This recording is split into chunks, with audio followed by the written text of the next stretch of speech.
मिसबी classes. आज हमारा railway के previous year GK and science के क्वेश्चन का लेक्चर नंबर 25। इसमें हम पढ़ेंगे loco pilot, junior engineer, technician और ग्रुप डी में आए हुए जीके एंड साइंस के क्वेश्चन। फर्स्ट क्वेश्चन हमारा, पुतली खालिस्तान का एक हिस्सा है। तो जो पुतली होती है वो हमारी आग का एक हिस्सा होती है, और ये जो पुतली होती है, जो हमारी आग का जो डार्क भाग होता है, जो काला भाग होता है, उसके सेंटर में जो ज्यादा डार्क भाग होता है उसको पुतली बोलते हैं, जिसको प्यूपिल भी बोलते हैं।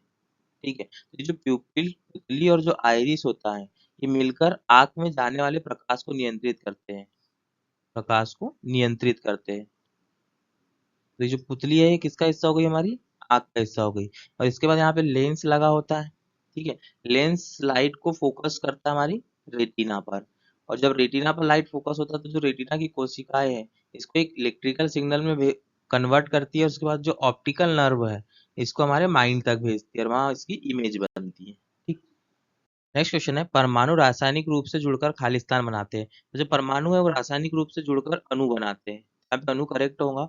और जो अणु होते हैं, पदार्थ का सबसे छोटा कण होता है, पदार्थ का सबसे छोटा कण, छोटा कण होता है। ठीक है, और ये प्रकृति में स्वतंत्र रूप से पाए जाते हैं और रासायनिक अभिक्रिया में भाग नहीं लेता है, रासायनिक अभिक्रिया में भाग नहीं लेता है। ठीक है, और जो अणु होता है वो दो या दो से अधिक एक जैसे या अलग अलग परमाणुओं से मिलकर बनता है। ठीक है, जैसे हम एग्जांपल देते थे, एक जैसे परमाणु की बात करें तो जो हाइड्रोजन हो गया, ठीक है, ओजोन हो गया, ऑक्सीजन हो गया, ये एक जैसे परमाणु से मिलकर बने हुए अणु है। लेकिन जैसे हम H2O ले लेते हैं, ठीक है, H2SO4 ले लेते हैं, ये अलग अलग परमाणुओं से मिलकर बने अणु है। ठीक है, तो यहाँ पे करेक्ट ऑप्शन क्या हो गया हमारा, ऑप्शन बी, अणु। नेक्स्ट क्वेश्चन है, चंद्रमा की किस अवस्था में चंद्रमा अदृश्य होता है। तो जो चंद्रमा की अवस्था होती है जिसमें चंद्रमा अदृश्य होता है, उसे अमावस्या बोलते हैं। देखिए, चंद्रमा को अपनी पृथ्वी का चक्कर लगाने में टोटल 28 दिन लगते हैं, 28 दिन। और वो 15 दिन बाद पृथ्वी के दूसरे साइड होता है, जिससे हमें वो दिखाई नहीं पड़ता है, मतलब भारत से दिखाई नहीं देगा, से नहीं देगा, तो उसको हम क्या बोलते हैं, अमावस्या बोलते हैं, अमावस्या। ठीक है, जैसे हम मान लेते हैं कि इस साइड हमारा भारत है और चंद्रमा इस साइड आ जाता है, तब हमें दिखाई नहीं देता और वो अमावस्या होती है। नेक्स्ट क्वेश्चन है, संयुक्त राष्ट्र महासभा अध्यक्ष के रूप में चुने जाने वाले पहले भारतीय कौन है। तो जो संयुक्त राष्ट्र महासभा के अध्यक्ष थी, वो पहले भारतीय और जो पहली महिला थी, पहली महिला, वो थी विजय लक्ष्मी पंडित। और जो विजय लक्ष्मी पंडित थी, 63वें सत्र की अध्यक्ष थी, 63वें सत्र की अध्यक्ष। और यह जवाहरलाल नेहरू की बहन, नेहरू की बहन और मोतीलाल नेहरू की बेटी थी, नेहरू की बेटी। ठीक है, तो यहाँ पे करेक्ट ऑप्शन हो गया option A, Vijay Lakshmi Pandit. Next question है, भारत का कौन सा राज्य लिग्नाइट कोयले का सबसे बड़ा उत्पादक है। तो जो भारत का राज्य है तमिलनाडु, ये लिग्नाइट कोयले का सबसे बड़ा उत्पादक है। और जो तमिलनाडु का जिला है कुड्डालोर, इसका जो नवेली शहर है, यहाँ पर लिग्नाइट कोयले की सबसे बड़ा उत्पादन होता है। और जो कोयला होता है मुख्य रूप से 4 प्रकार से होता है, 4 प्रकार का होता है। जो कोयले के प्रकार हैं, ये उसमें उपस्थित कार्बन की मात्रा पर डिपेंड करते हैं। ठीक है, जो सबसे अच्छा कोयला होता है उसको एंथ्रेसाइट बोलते हैं, और इसमें कार्बन की मात्रा 94 से 98% होती है। उसके बाद बिटुमीन होता है जिसमें 78 से 86% होती है। उसके बाद लिग्नाइट होता है जिसमें 28 से 30% होती है। और लास्ट में पीट होता है, जो सबसे खराब कोयला होता है, उसमें 27% से कम कार्बन की मात्रा होती है। ठीक है, और जो हमने पढ़ा लिग्नाइट कोयला सबसे ज्यादा कहाँ मिलता है, वो मिलता है तमिलनाडु राज्य में। नेक्स्ट क्वेश्चन है, मानव की आंख में मौजूद प्राकृतिक लेंस किस प्रकार का होता है। तो जो मानव की आंख में लेंस होता है, तो ये जो हम देख रहे हैं यहाँ पे प्यूपिल होता है, आइरिस होता है, जो आंख में जाने वाले प्रकाश है इसको कंट्रोल करता है। ठीक है, उसके बाद में क्या होता है, हमारा लेंस होता है। तो जो मानव की आंख में लेंस होता है, उत्तल लेंस होता है। कौन सा, उत्तल लेंस, उत्तल लेंस। ये लेंस क्या करता है कि जब भी कोई प्रकाश किरण यहाँ पर आएगी, हमारे लेंस पर आती है, तो इसको फोकस करता है हमारी रेटिना पर। ठीक, तो ये फोकस करता है, इसलिए कौन सा, उत्तल लेंस होता है। इस टाइप से होता है उत्तल लेंस। जब इस पर ऐसे प्रकाश किरणें पड़ती है तो इसको रेटिना पर फोकस करता है। करेक्ट ऑप्शन हो गया उत्तर लेंस। नेक्स्ट क्वेश्चन है हमारा, चूने के पानी में पुताई का सूखना खालिस्तान की प्रक्रिया की वजह से होता है। तो जो हमारा चूने का पानी होता है, पहले तो हम चूना देखते हैं कैल्शियम ऑक्साइड। जब इसको हम पानी में घोलते हैं तो ये बनता है हमें कैल्शियम हाइड्रोक्साइड, CaOH2। ये हो गया चूने का पानी या बुझा हुआ चूना, बुझा हुआ चूना। एक दुधिया रंग का पारदर्शी होता है, ठीक है, दुधिया रंग का पारदर्शी, पारदर्शी विलयन हो गया, ठीक है, चूने का पानी। जब चूने के पानी को दीवारों पर पोता जाता है, CaOH2 को पानी में दीवारों पर पोता जाता है, ये वायुमंडल में उपस्थित कार्बन डाइऑक्साइड के साथ में क्रिया करता है और कार्बन डाइऑक्साइड के साथ क्रिया करके यह बना लेता है कैल्शियम कार्बोनेट, मतलब CaCO3, और साथ में जल होता है। तो ये तो वाष्पीकृत हो जाएगा पोताई के बाद में। लेकिन जो कैल्शियम कार्बोनेट होता है ये सफेद रंग का चमकीली परत बना लेता है, ठीक है। तो जो कैल्शियम कार्बोनेट होता है इसी कारण चूने की हम पुताई करते हैं, उसके कारण वो अच्छा सफेद रंग आता है। तो करेक्ट ऑप्शन हो जाएगा इसका ऑप्शन सी, वायु में मौजूद CO2 के साथ क्रिया करने की वजह से चूने की पानी का पुताई का सूखना होता है, ठीक। नेक्स्ट क्वेश्चन है, निम्नलिखित में से कौन सा कंद रूट नहीं है। रूट मतलब जड़ नहीं है, जड़ नहीं है। तो हम यहाँ पे देख लेते हैं, जो पत्ता गोभी है ये रूट नहीं है, ये ऊपर लगता है ऐसे पत्ता गोभी फूल जैसे, ठीक है। जो चुकंदर होता है, तो चुकंदर भी हमारा क्या लगता है, रूट होता है, ये भी नीचे साइड लगता है, धरती के नीचे लगता है। सलजम भी नीचे लगता है और मूली भी नीचे लगती है। यहाँ पे करेक्ट ऑप्शन हो गया, जो रूट नहीं है हो गया पत्ता गोभी। नेक्स्ट क्वेश्चन है, इनमें से कौन सा कथन सत्य नहीं है। तो हम देखते हैं, प्रोटीन निम्न ताप पर निष्क्रिय होता है, प्रोटीन पीएच में परिवर्तन होने पर विकृत हो जाते हैं, प्रोटीन ताप पर कोई प्रभाव नहीं पड़ता, प्रोटीन उच्च ताप पर विकृत हो जाते हैं। तो जो प्रोटीन होते हैं, प्रोटीन होते हैं उस पर ताप का प्रभाव पड़ता है, ताप का प्रभाव पड़ता है। जब प्रोटीन का ताप बढ़ाया जाता है तो वो विकृत हो जाते हैं या टूट जाते हैं, ठीक है। एक ये हो गया, और प्रोटीन के पीएच में वैल्यू में जब चेंज किया जाता है तो भी वो विकृत हो जाते हैं। तो जो यहाँ पूछा गया है कि कौन सा सत्य नहीं है, तो ये ऑप्शन सी हो जाएगा कि प्रोटीन ताप से प्रभावित नहीं होते हैं, जबकि प्रोटीन ताप से प्रभावित होते हैं। नेक्स्ट क्वेश्चन है, वह पहली भारतीय महिला कौन थी जिसकी छवि 15 अगस्त 1947 के बाद भारतीय टिकट पर मुद्रित की गई थी।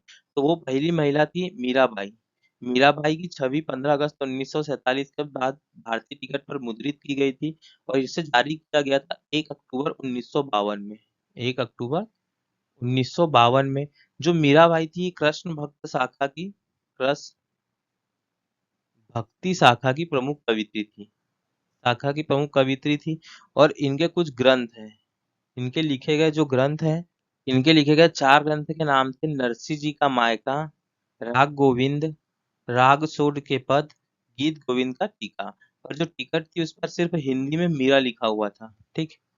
नेक्स्ट क्वेश्चन है, दाब का एसआई मात्रक क्या है। तो जो दाब होता है वो प्रति इकाई क्षेत्रफल पे लगने वाला बल होता है, ठीक है। तो ये हो गया दाब, प्रति इकाई क्षेत्रफल पे लगने वाला बल, मतलब यहाँ हो जाएगा बल अपॉन में क्षेत्रफल, क्षेत्रफल। तो इसकी यूनिट निकल के आएंगी, जो बल है वो किसकी हो जाएंगी, न्यूटन है, बल की यूनिट न्यूटन, और क्षेत्रफल की हो जाएंगी मीटर स्क्वायर। तो इसकी यूनिट निकल के आई न्यूटन मीटर, न्यूटन प्रति मीटर स्क्वायर। तो जो करेक्ट ऑप्शन हो जाएगा न्यूटन प्रति मीटर, और यहाँ पे स्क्वायर भी होगा, ठीक है। ऑप्शन सी हमारा करेक्ट हो जाएगा। दाब की एक और यूनिट होती है जिसको हम क्या बोलते हैं, पास्कल, पास्कल, या एक और हो गई क्या, न्यूटन मीटर स्क्वायर, ठीक है। तो करेक्ट ऑप्शन है ऑप्शन सी। नेक्स्ट क्वेश्चन है, विद्युत धारा का सूत्र I is equal two upon समय होता है, क्या होता है हमें बताना है। जो विद्युत धारा होती है वो होती है आवेश प्रवाह की दर, आवेश प्रवाह की दर, ठीक है। तो जो I निकल के आएगा हमारा विद्युत धारा, वो होता है अपन Q अपॉन में T। इसको बोलेंगे हम क्या, I इज इक्वल टू आवेश बटे समय। जो खालिस्तान है यहाँ पे क्या आएगा हमारा, आवेश आएगा। और जो आई है हमारी विद्युत धारा है, उसकी यूनिट हो जाती है हमारी एम्पियर, एम्पियर। जो हमारा आवेश है उसकी यूनिट हो जाती है कुलाम, ठीक है। और टी हमारा टाइम है, इसकी यूनिट हो जाएंगी सेकेंड, ठीक। नेक्स्ट क्वेश्चन है, संविधान के निम्न अनुच्छेद में से कौन सा हमें समानता का अधिकार देता है? ठीक है, तो जो हमारा संविधान है उसका भाग 3 है, जो भाग 3, उसमें कुछ हमारे मौलिक अधिकार है, मौलिक अधिकार है। ये जो मौलिक अधिकार है ये हमारे 14 से लेकर 32 अनुच्छेद तक है। और जो मौलिक अधिकार है कुछ इस प्रकार से है, जो हमारे मौलिक अधिकार है उसमें समानता का अधिकार है हमारा अनुच्छेद 14 से लेकर 18 तक। तो इसका करेक्ट ऑप्शन हो जाएगा अनुच्छेद 14 से 18 तक हमें समानता के अधिकार मिले। स्वतंत्रता का अधिकार 19 से लेकर 22 तक। शोषण के विरुद्ध अधिकार 23-24 में है। धार्मिक स्वतंत्रता का अधिकार 25 से 28 में है। सांस्कृतिक और शैक्षणिक अधिकार है हमारा 29 और 30 में। और संवैधानिक उपचारों का अधिकार हमारा अनुच्छेद 32 में आता है। नेक्स्ट क्वेश्चन है, अम्लीय विलयन में डाले जाने पर नीले लिटमस का रंग बदलकर हो जाता है। ठीक है, तो जो अम्लीय और क्षारीय विलयन है उसको हम पीएच स्केल से डिसाइड करते हैं। एक स्केल होती है जिसका पैमाना 1 से लेकर इधर 14 तक होता है। जो 7 से कम होते हैं वो सारे हमारे अम्लीय होते हैं, अम्लीय होते हैं। और 7 से अधिक हमारे सब क्षारीय होते हैं, क्षारीय होते हैं। जो लिटमस है इसका यूज हम संकेतक के रूप में करते हैं, संकेतक के रूप में। जब हम नीले लिटमस को अम्ल में डालेंगे, ठीक है, नीले लिटमस को हमने काय में डाला, अम्ल में डाला, तो इसका रंग बदलकर हो जाता है कैसा, लाल। तो इससे हमें पता चल जाता है कि जो विलयन है वो कैसा है, अम्लीय है। ठीक, तो करेक्ट ऑप्शन होगा क्या, लाल। नेक्स्ट क्वेश्चन है, निम्नलिखित में से किसका उपयोग अस्पतालों में घावों और सिरिंज के रोगाणुनाशक के लिए एक एंटीसेप्टिक के रूप में किया जाता है? तो जो एंटीसेप्टिक है इसके रूप में किया जाता है इथाइल अल्कोहल का उपयोग। इथाइल अल्कोहल का उपयोग घाव को धोने में किया जाता है। साथ में जो हमारे अस्पताल में जो सिरिंज वगैरह होती है उसका रोगनाशक के लिए भी इसका उपयोग किया जाता है। ठीक है, इसके अलावा जो हमारा इथाइल अल्कोहल है ये 70% यूज किया जाता है एंटीसेप्टिक के रूप में। ठीक, जिसमें 70% इथाइल अल्कोहल होता है। नेक्स्ट क्वेश्चन है, निम्नलिखित में से किस हॉकी खिलाड़ी को राजीव गांधी खेल रत्न पुरस्कार से सम्मानित किया गया था? तो वो खिलाड़ी थे हमारे धनराज पिल्ले। जो धनराज पिल्ले थे हमारी भारतीय हॉकी टीम के पूर्व कप्तान थे, पूर्व कप्तान थे। और इनका जन्म महाराष्ट्र में हुआ था, महाराष्ट्र में हुआ। एवं इन्हें राजीव गांधी खेल रत्न पुरस्कार मिला था 1999 और 2000 के बीच में। 2000 में इसे राजीव गांधी खेल रत्न पुरस्कार मिला। और अभी राजीव गांधी खेल रत्न पुरस्कार का नाम बदलकर रख दिया है मेजर ध्यानचंद खेल रत्न पुरस्कार, खेल रत्न पुरस्कार। और जो मेजर मेजर ध्यानचंद थे ये भी हॉकी के प्लेयर थे। ठीक है, और ये खेल में दिए जाने वाला, खेल के क्षेत्र में दिए जाने वाला सर्वोच्च पुरस्कार है, सर्वोच्च पुरस्कार।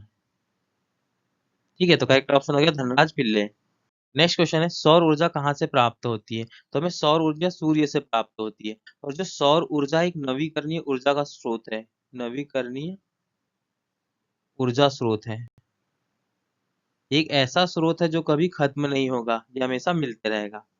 नेक्स्ट क्वेश्चन है, प्रकीर्णन प्रकाश का रंग किस बात पर निर्भर करता है? तो प्रकीर्णन होता है उसमें क्या होता है कि जब प्रकाश किरण, श्वेत प्रकाश किरण किन्हीं कणों से टकराती है तो कणों से टकराने के बाद वो फैल जाती है, इसको ही प्रकीर्णन बोलते हैं। और प्रकीर्णन के कारण ही हमें आकाश का रंग नीला दिखाई देता है, आकाश का रंग, आकाश नीला दिखाई देता है। और प्रकीर्णन इस बात पर निर्भर करता है कि जो हमारे कण है जिससे प्रकाश टकरा रहा है उनका आकार कितना है। इनका आकार यदि सूक्ष्म हुआ, ठीक है, सूक्ष्म आकार हुआ तो सूक्ष्म आकार कम तरंग दैर्ध्य वाली प्रकाश किरण को प्रकीर्णित करेंगे, कम तरंग दैर्ध्य वाली प्रकाश किरण को प्रकीर्णित कर देंगे। यदि कण का आकार बड़ा हुआ तो ये अधिक तरंग दैर्ध्य वाली प्रकाश किरण को प्रकीर्णित करेंगे। मतलब इसका काहे पे डिपेंड करना है, हमारा प्रकीर्णन ये करना है प्रकीर्णित कणों के आकार पर। तो ऑप्शन डी हमारा करेक्ट ऑप्शन हो जाएगा। नेक्स्ट क्वेश्चन है, लोटनिक घर्षण एवं सर्पी घर्षण की तुलना कीजिए। तो लोटनिक घर्षण में क्या होता है कि ये देखो यहाँ पे एक एग्जांपल देखते हैं अपन, एक सरफेस है उसके ऊपर एक बॉल लुढ़क रही है तो इसको बोलते हैं हम लोटनिक घर्षण, लोटनिक घर्षण। इसमें यहाँ जो नीचे लगेगा जो घर्षण वाले लोटनिक घर्षण होगा, इसमें कम सरफेस यहाँ टच हो रही है और ये लुढ़कते हुए जा रहा है। लेकिन जो सर्फी घर्षण है उसमें मान लो कि एक ब्लॉक को धक्का मार रहे हैं तो जो सरफेस पे टकरा रहा है, घिस रहा है, उसके में जो घर्षण होगा उसको सर्पी घर्षण बोलते हैं। तो इससे स्पष्ट हो जाता है कि जो लोटनिक घर्षण है उसका मान सर्पी घर्षण से हमेशा कम होता है। ठीक है, तो यहाँ पे ऑप्शन सी सही होगा कि लोटनिक घर्षण सर्पी घर्षण से कम होता है। नेक्स्ट क्वेश्चन है, कोनेरो हम्पी निम्नलिखित में किस खेल से संबंधित है? जो जो कोनेरो हम्पी है ये शतरंज खेल से संबंधित है। इन्होंने, यह भारत की ग्रैंड मास्टर भी रह सकती है, भारत की ग्रैंड मास्टर। ठीक है, ग्रैंड मास्टर रह चुकी है और यह विश्व चैंपियनशिप की उप विजेता थी, विश्व चैंपियनशिप में उप विजेता भी थी। ठीक है, तो इसका करेक्ट ऑप्शन हो गया शतरंज। यदि हमारा वीडियो अच्छा लगता है तो प्लीज वीडियो को लाइक कीजिए, हमारे चैनल को सब्सक्राइब कीजिए। Thank you for watching.